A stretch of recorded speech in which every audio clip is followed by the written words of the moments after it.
अवधूत चिंतन श्री गुरुदेव दत्त श्री स्वामी समर्थ। आज पारायणाचा तिसरा दिवस आहे आणि तुम्ही टायटल बघून व्हिडिओ पाहायला आलात ना, तर हो, माझ्याकडून आज एक छोटीशी चूक झालेली आहे। ती कोणती चूक झालेली आहे ते मी पुढे व्हिडिओमध्ये सांगणारच आहे। त्यासाठी तुम्हाला हा व्हिडिओ संपूर्ण पाहावा लागेल। आणि माझं रुटीन आता ठरलंय की सकाळी 3 वाजता उठायचं, घरातील कामं आवरायची, देवपूजा करायची आणि मग पारायणाला सुरुवात करायची। आज पारायणाचा तिसरा दिवस। आज एकूण 22 ते 29 असे अध्याय वाचायचे असतात। पारायणाला सुरुवात करण्याआधी 1 माळ किंवा 11 माळ स्वामींचा जप, 1 माळ गायत्री मंत्र, एक वेळा अथर्वशीर्ष आणि स्वामी स्तवन बोलून अध्यायाला सुरुवात करायची असते। कसं असतं ना, धावपळीच्या जीवनात ना मनाला शांती मिळवणं खूप कठीण झालं आहे। पण खरंच गुरुचरित्र पारायण केल्याने मन शांत होते, घरामध्ये पारायण केल्याने वातावरण शुद्ध होते आणि सकारात्मकता ऊर्जा सुद्धा निर्माण होते। आणि तुम्हाला वाटतंय का स्वामी तुमच्याशी बोलत नाहीत?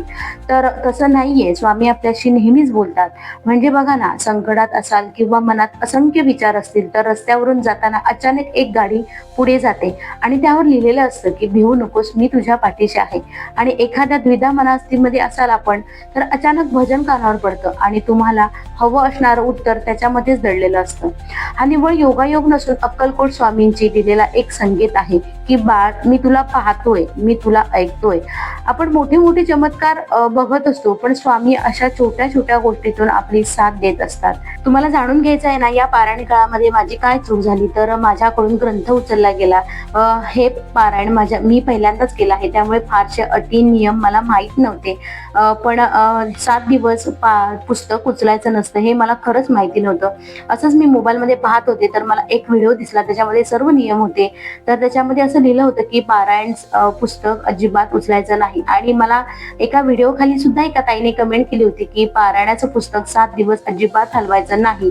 तर खरंच मी त्या क्षणी स्वामींची माफी मागितली। मला माहित नव्हतं की हे पुस्तक 7 दिवस उचलायचं नसतं। खरं तर मी पारायण पहिल्यांदाच केले। आता तुम्ही म्हणाल की तुम्ही पारायण करताय, मग तुम्हाला अटी नियम जाणून घेणं गरजेचं आहे। तर खरंच आहे, माझं पारायण करण्याचं काहीही म्हणजे फिक्स नव्हतं।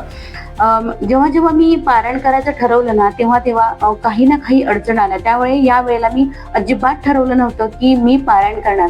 आणि आधी 2 दिवस माझ्याकडे मनात आलं की आपण पारायण करावं, स्वामींची पुण्यतिथी येते, तर या सप्ताहामध्ये आपण पारायण करावं। आणि मी पारायण करायला म्हणजे सुरुवात केली। त्याच्यानंतर त्यामुळे मी फारसं असं सर्च केलं नाही की काय काय करायचं असतं।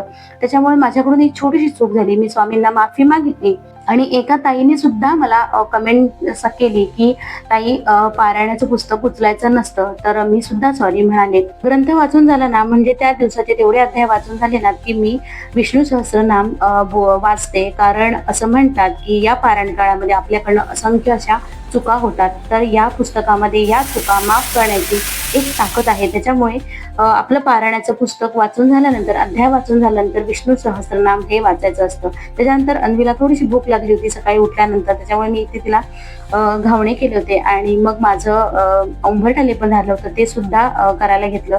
इथे बघा, तिचं छान अशी ती स्वतःची खेळत असते, पण व्हिडिओ मात्र अजिबात काढून देत नाही। तिला सॉफ्ट टॉईज खूप आवडतात, हे तुम्हाला आताही माहित झालं। तर मी डायरेक्ट रात्री कॅमेरा ऑन केलेला आहे। अन्वीचे काका आले होते, कारण आमच्या इथे यात्रा होती आणि तिने खास यात्रेसाठी तिच्या काकाला बोलवून घेतलं होतं। त्यामुळे ते आले होते आणि आम्ही 10:30 वाजता जवळजवळ गेलो होतो यात्रेला। आणि मॅडमनी पहिल्याच दुकानापासून सुरुवात केली ते सॉफ्ट टॉईज पासून सुरुवात केली।